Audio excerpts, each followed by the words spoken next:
नमस्कार दोस्तों, मैं सत्येंद्र सिंह ओपन पोस्ट में आप सबका स्वागत है। ओपन पोस्ट में आज मैं बात करूंगा दिल्ली विधानसभा चुनाव की और अरविंद केजरीवाल की। लेकिन बातचीत शुरू करने के पहले एक बार आपसे फिर गुजारिश करता हूं कि हमारे इस चैनल को सब्सक्राइब करिए और बेल आइकन दबाइए, ताकि जब भी मैं कोई बड़ा इशू उठाऊं, किसी मुद्दे पे बात करूं या कोई वीडियो बनाऊं तो मैं आप तक पहुंच पाऊं। पहली चीज़, साथ में अगर मेरी बातचीत आपको ठीक लगती हो, इसको आप अपने दोस्तों में या दूसरे लोगों के साथ शेयर करिए, ताकि मेरा प्लेटफॉर्म बड़ा हो सके और मैं लगातार इस तरह के पॉलिटिकल आइडियाज़ के अलावा कुछ दूसरे सवाल भी, कुछ इंटरटेनिंग इश्यूज़ भी यहाँ पे लगातार उठाते रहूँगा। और मैं आप लोगों के साथ लगातार कुछ और ढेर सारी जानकारियों के साथ और ढेर सारे दूसरे इंटरटेनिंग वीडियोज़ के साथ मैं आपके साथ जुड़ने वाला हूँ, उसकी तैयारी कर रहा हूँ। तो बहरहाल प्लीज़ सपोर्ट, हमारे चैनल को ज़्यादा से ज़्यादा लोगों तक पहुँचाने की कोशिश करिए, सब्सक्राइब करिए। बहरहाल बात करते हैं मुद्दे की। तो सबसे पहले तो कि आज दिल्ली में विधानसभा चुनाव फरवरी महीने में होने जा रहे हैं। विधानसभा चुनाव अभी कब होंगे उसके डेट डिक्लेयर नहीं हुए हैं, कोई अधिसूचना नहीं आई है। माना जा रहा है कि लगभग दूसरे सप्ताह के आसपास दिल्ली के विधानसभा चुनाव होंगे, लेकिन इसकी चर्चा बहुत है। एकाएक पूरा का पूरा मीडिया दिल्ली के चुनाव को लेकर के रंग गया है, भर गया है। यहाँ तक कि सोशल मीडिया के भी जितने बड़े प्लेटफॉर्म्स हैं यूट्यूब पे, वो सब जो है दिल्ली चुनाव की चर्चा कर रहे हैं। सवाल उठता है कि इतनी चर्चा क्यों है इस चुनाव की। सच तो है, दिल्ली एक बहुत छोटा सा स्टेट है, एक छोटी सी आबादी, एक बम्बई महानगर पालिका जितने बड़ा स्टेट है दिल्ली, और चुनाव की इतनी बड़ी चर्चा जैसे लगा देश का सबसे बड़ा चुनाव हो रहा। तो उसके दो बड़े कारण हैं। सबसे पहला कारण तो यह है कि भाई इस चुनाव में भारतीय जो लोकतंत्र है या भारतीय राजनीति के दो सबसे बड़े पब्लिसिटी के स्टार है, ब्रांड है, अरविंद केजरीवाल और नरेंद्र मोदी। अरविंद केजरीवाल को तो मुख्यमंत्री बनना है, लेकिन भाजपा के पास भी कोई चेहरा नहीं, तो मोदी जी सामने होंगे। केजरीवाल और मोदी दो सबसे बड़े सुपरस्टार, एक तरह से हमारी मीडिया के सुपरस्टार इन द सेंस कि जिनकी पब्लिसिटी बहुत ज़्यादा होती है, जिनकी टीआरपी बहुत है, वो आमने सामने हैं, दिखेंगे एक तरह से। दूसरे एक बड़े स्टार जो हैं, इमर्जिंग सुपरस्टार राहुल गांधी की भी एक तरह से इसमें स्पेशल एंट्री होगी। तो एक तरह से ये फिल्म जो है स्टारडम वाली फिल्म है, इसमें बहुत सारे स्टार दिखेंगे, तो मीडिया की टीआरपी बढ़ती है। इसको बेचना आसान है, भले ही जो पीछे इश्यूज हैं इतने बड़े नहीं हैं। ये कुछ हिंदी फिल्मों की बड़ी फिल्मों की तरह से है कि भाई 100 करोड़ की फिल्म में स्टार का 90 करोड़ तो स्टार का हो जाता है, फिल्म बनती है 4-6 करोड़ में, तो कंटेंट बहुत छोटा होता है। तो उसी तरह से दिल्ली बहुत छोटा सा राज्य है, कोई बहुत बड़े पॉलिटिकल इश्यूज यहाँ नहीं खड़े होने वाले हैं, लेकिन बावजूद इसके चुनाव के जो स्टारडम है, जो लोग दिखेंगे वो काफी बड़े हैं, उनके बहाने चर्चा होगी। तो एक तो इस नाते इसकी बड़ी चर्चा हो रही है। केजरीवाल और मोदी जी दोनों मैदान में लगभग आ चुके हैं एक तरह से। दूसरी खास बात यह है कि इन चुनावों का भारतीय राजनीति के परिदृश्य पे काफी बड़ा असर पड़ेगा। दरअसल ये चुनाव जो है अरविंद केजरीवाल के लिए बहुत मायने रखते हैं। अरविंद केजरीवाल के लिए चुनाव जो है पिछले दो चुनाव की तरह से नहीं है, 2015 और 2020 वाले चुनाव की तरह। इस बार चीजें उनके लिए आसान नहीं है, क्योंकि एक तो अरविंद केजरीवाल काफी लंबे समय से जेल में रहे, उनके ऊपर करप्शन के चार्जेस हैं, उनकी छवि कल वाली छवि नहीं है, और नई छवि के लिए वो मैंडेट लेने के लिए उतरे हैं। जैसा कि आप सब जानते हैं कि जेल से छूटने के बाद भी उन्होंने कहा था कि भाई वो मुख्यमंत्री नहीं रहेंगे, और अगली बार मुख्यमंत्री बनेंगे तब बनेंगे जब जनता जनादेश देगी। और साफ कर दिया उन्होंने कि वो ईमानदार है या नहीं है दिल्ली की जनता तय करेगी। तो बेसिकली इस बार जो दिल्ली का जो चुनाव है, वो जो दिल्ली का चुनाव का जो जनादेश होगा वो केजरीवाल के लिए है कि भाई केजरीवाल को जनता ईमानदार मानती है या नहीं। तो एक तरह से जिसका बहुत बड़ा मतलब बनेगा। दूसरा है कि केजरीवाल के लिए, अगर केजरीवाल इस बार चुनाव नहीं जीतते हैं तो ये सिर्फ उनके व्यक्तिगत जीवन के लिए नहीं है, बल्कि ये आम आदमी पार्टी के राजनीतिक भविष्य के लिए बड़ा संकट है। दिल्ली उनका गढ़ है, और यहाँ से जो है भविष्य के लिए उनके लिए संकट पैदा होगा। वैसे भी आम आदमी पार्टी का विस्तार पिछले काफी समय से नहीं हो रहा है। दिल्ली के बाद, पंजाब के बाद लगभग आम आदमी पार्टी ठहरी हुई दिख रही है। तो एक तरह से अगर दिल्ली चुनाव हार जाते हैं तो उनके लिए बहुत बड़ा झटका होगा, और भारतीय राजनीति में इसका निश्चित रूप से बड़ा असर पड़ेगा। तो इसलिए इस एंगल से अगर आप देखें तो इस चुनाव का बड़ा मतलब है। तो यह चुनाव जो है, इसलिए इसकी राष्ट्रीय चर्चा है या मीडिया इसकी लगातार चर्चा कर रही है, क्योंकि इसका इंपॉर्टेंस बहुत ज्यादा है।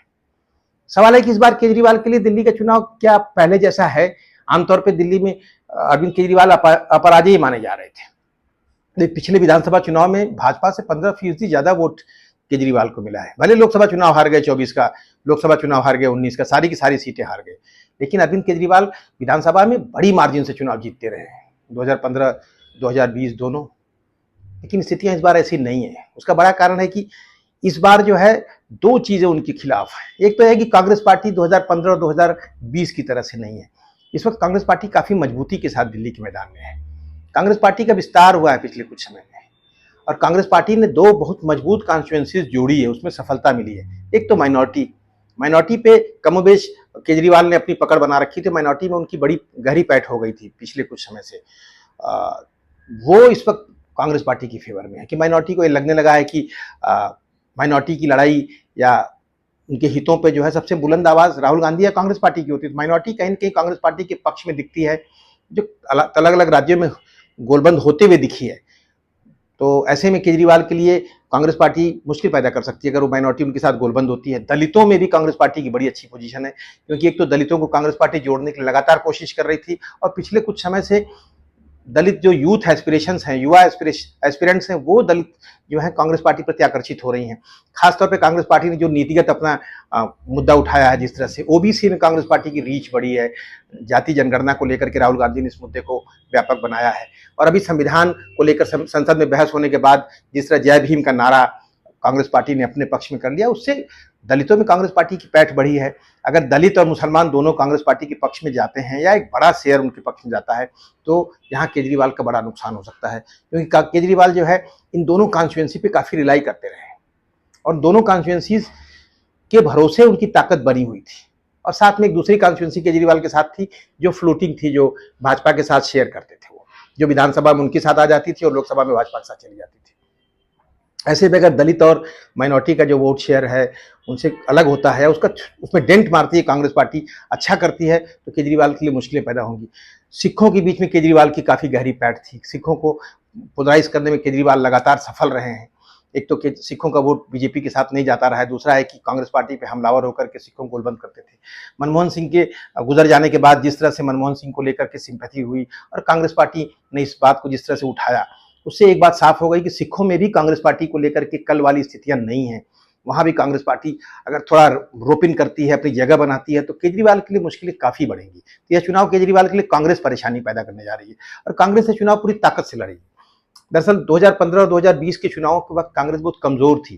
कांग्रेस ताकत से चुनाव लड़ भी नहीं रही थी। कांग्रेस पार्टी एक तरह से आम आदमी पार्टी की एलाई के रूप में चुनाव लड़ रही थी। इसके पहले भी एलाई बन चुकी थी तो वो पोजीशन इस बार नहीं है। हालांकि आम आदमी पार्टी और कांग्रेस दोनों इंडिया गठबंधन में है, लेकिन कांग्रेस पार्टी को अपनी ताकत का एहसास है, और कांग्रेस पार्टी इस बात को जानती है कि अब अरविंद केजरीवाल इंडिया गठबंधन में बहुत रिलेवेंट नहीं है, या उनका बहुत बड़ा रोल नहीं है। अरविंद केजरीवाल के पास दिल्ली की या बाकी जगहों पर कोई बहुत बड़ा वोट शेयर नहीं जो अब कांग्रेस पार्टी को उनसे एक्सपेक्ट करना हो। वो सिर्फ एक सिंबॉलिक रूप से केजरीवाल आम आदमी पार्टी अगर इंडिया गठबंधन में दिखती है तो कांग्रेस पार्टी या इंडिया गठबंधन मजबूत दिखता है, लेकिन कोई बड़ा वोट शेयर वो ट्रांसफर कर देंगे ऐसा भी नहीं। तो कांग्रेस पार्टी इस चुनाव को पूरी ताकत से लड़ेगी, और लड़ती हुई दिख रही है। अब तक तो यही दिख रहा है। यही कारण है कि आम आदमी पार्टी ने अब ये कहना शुरू कर दिया कि कांग्रेस पार्टी बीजेपी की बी टीम है। एज इफ की कांग्रेस पार्टी अच्छा लड़ेगी तो बीजेपी जीत जाएगी।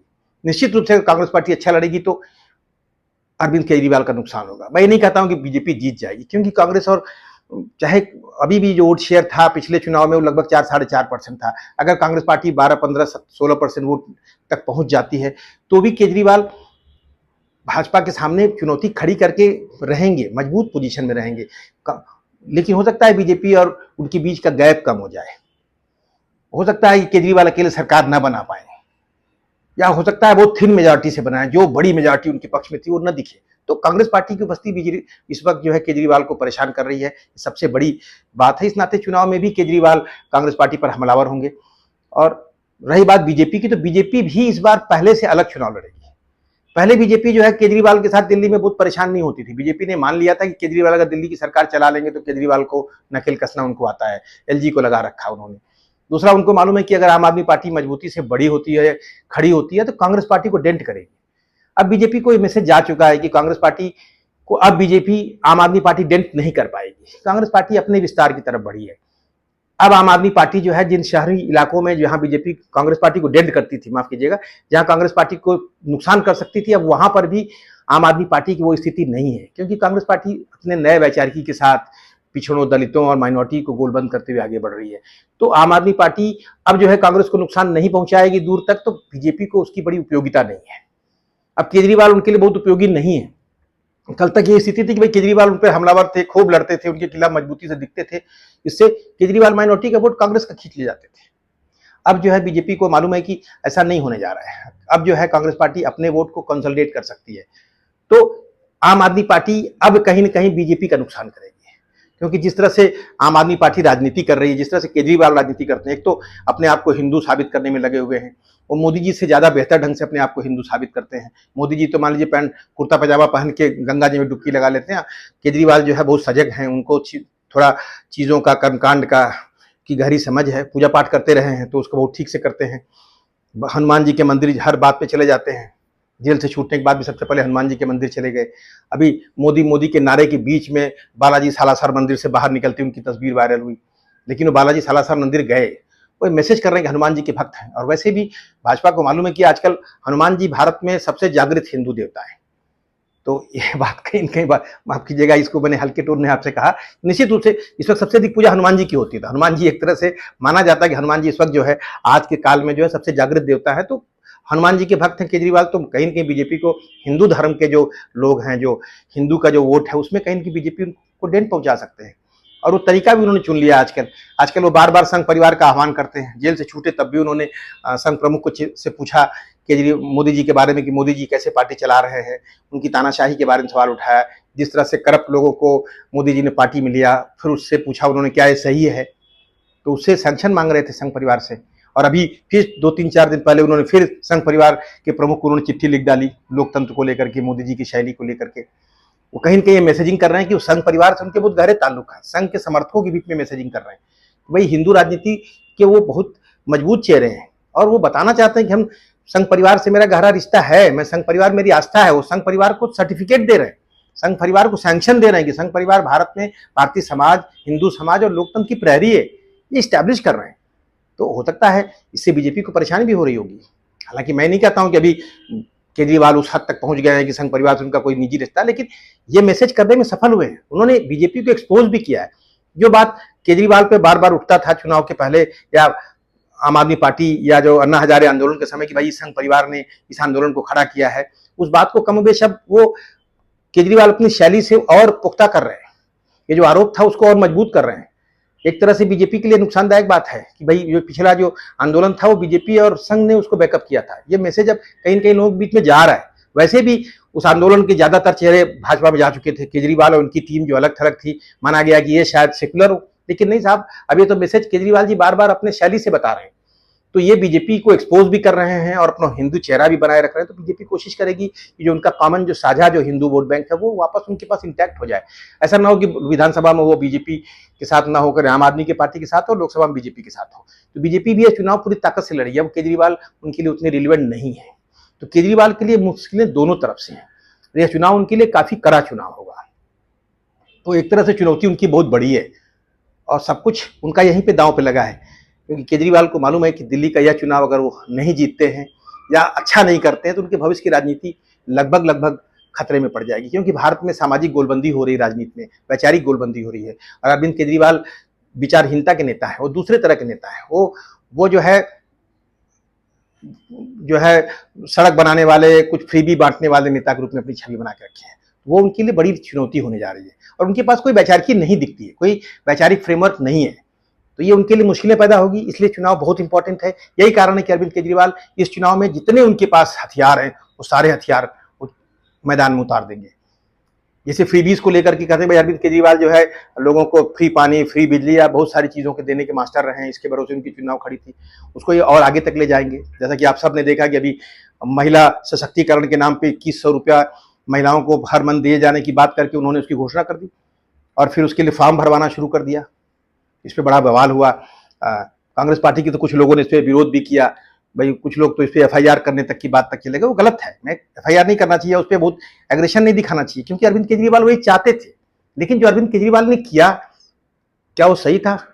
भाई आप एक रूलिंग पार्टी के नेता हैं, आपकी पार्टी पावर में, अगर महिलाओं को सशक्तिकरण के नाम पे पैसा देना है तो आप उसकी मांग अपनी सरकार से कर सकते थे, आज ही कर सकते थे। अभी चुनाव की घोषणा नहीं हुई है, आपकी सरकार उसकी घोषणा कर सकती थी। या हो सकता है सरकार बोलती कि 6 महीने बाद इस तरह के हम फैसले लेंगे, 2100 रुपया देंगे, आज 1000 रुपया देंगे। आप इस तरह की बात कर सकते थे। यहां तक कि अगर आप रूलिंग पार्टी नहीं होते तो भी जब किसी जनता को कोई बात देने की बात होती है तो आप मांग कर सकते हैं कि भाई जनता को मिलना चाहिए। आप ये नहीं कहते कि मैं दूंगा पावर में आने के बाद, ये आप चुनाव आने के बाद करेंगे। तो बेसिकली क्या है कि पूरा का पूरा जो राजनीतिक शैली उनकी है वो थोड़ी सी अलोकतांत्रिक है। मेरा अपना मानना है कि वो अपनी तरह से खेलते हैं। उन्होंने मान लिया कि पूरा का पूरा सिस्टम काम नहीं कर रहा, और जैसे चाहेंगे उसको वैसे ही घुमा देंगे। तो वो एक बहुत ही गलत तरीका था उनका, और मेरा मानना है कि लेकिन वो इस बात को और आगे ले जाएंगे। उनकी खास बात थी कि इस बात को बहुत जल्दबाजी में थे। उन्हें इस बात का अंदाजा था कि महाराष्ट्र और झारखंड में जो है महिला सशक्तिकरण के नाम पे जो पैसे दिए गए, महाराष्ट्र में जो है वो आपली बहना के नाम पे या फिर मैया योजना के नाम पे झारखंड में वो बहुत काम कर रहा है। तो उन्होंने बहुत जल्दी इसको चुनाव आने के पहले ही लपक लिया। उनको लगा कि भाई लपक ले, इसके बाद कोई लपके चुनाव में तो फिर होगा कि कौन देगा कौन नहीं देगा, तो उन्होंने पहले ही उसको लपक लिया। लेकिन जो तरीका उनका था वो बिल्कुल गलत है। इस पे चुनाव आयोग का संज्ञान लेना चाहिए था। अच्छा, भारतीय जनता पार्टी को इस पे टेक्निकल सवाल उठाना चाहिए, वो लोकतांत्रिक ढंग से सवाल उठाना चाहिए। लेकिन उन्होंने क्या काम किया, प्रवेश वर्मा जो है, जो भाजपा के नेता हैं, वो खुद ही घर में बैठ के पैसा बांटने लगे उनके जवाब में। और फिर जब लोगों ने सवाल उठाया तब भाजपा ने एक नया तर्क दिया कि भाई चुनाव नहीं डिक्लेयर हुआ है, कोई व्यक्ति किसी को हेल्प कर सकता है, वो निजी पैसों से हेल्प कर रहे हैं। दरअसल इस पूरे घटनाक्रम ने भारतीय लोकतंत्र को एक्सपोज किया है। सच्चाई यह है कि भारतीय लोकतंत्र में पैसों का बड़ा रोल है।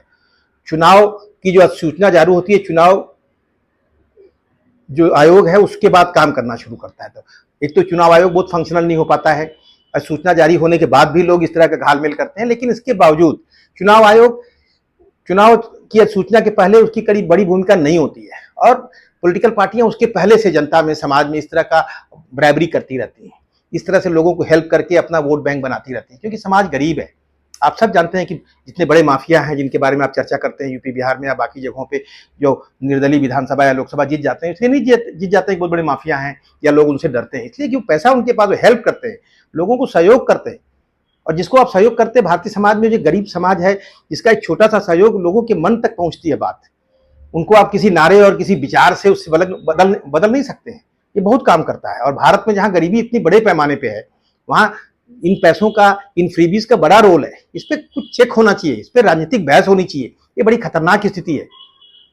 दरअसल दिल्ली चुनाव के पहले बात और खुल के सामने आ गई कि भाई पैसा बांटना, पैसा देना, यहाँ तक कि कोई तमाम पॉलिटिकल पार्टियां मैं जानता हूं जो चुनाव के उनके नेता जो हैं किताब कापी बांट देते हैं, वो स्कूल का बैग बांटते हैं, महिलाओं को साड़ी बांटते हैं। इस तरह की योजनाएं आप कर सकते हो, एनजीओ चलाओ, हेल्प करने का आपको अधिकार है। लेकिन पॉलिटिकल पार्टियां इसका इस्तेमाल चुनाव के लिए करती हैं, वो चुनाव से पहले कर देती हैं। तो चुनाव पॉलिटिकल पार्टी को लेकर कोई एक बड़ा कोड ऑफ कंडक्ट होना चाहिए, इसकी कोई योजना बनाई जानी चाहिए, इस पर काम होना चाहिए। ये बहुत बड़ा बहस का विषय है। पैसों के खर्च करने की जो बात है चुनाव के बाद की तो अलग कहानी है। चुनाव के पहले भी जिस तरह पॉलिटिकल पार्टियां काम करती हैं, जिस तरह लोग काम करते हैं, उस पर निगरानी की जरूरत है। ये बहुत बड़ा इशू है जो अब तक अनटच्ड है, इस पर इसने चर्चा नहीं की। केजरीवाल ने अपना मामला सामने ला करके उसको बहस में ला दिया है। एक तरह से उन्होंने, केजरीवाल जहां खुद एक्सपोज हुए हैं, वहीं एक तरह से उन्होंने भारतीय लोकतंत्र की पूरी चुनावी प्रक्रिया को एक्सपोज किया है। तो हमें इस पर आगे बात करनी चाहिए। तो बहरहाल इस चुनाव की अभी शुरू हुआ है, चुनाव की चर्चा भले जोर शोर से है। अभी चुनाव की घोषणा होने के बाद बहुत कुछ बदलेगा, मुद्दे बदलेंगे।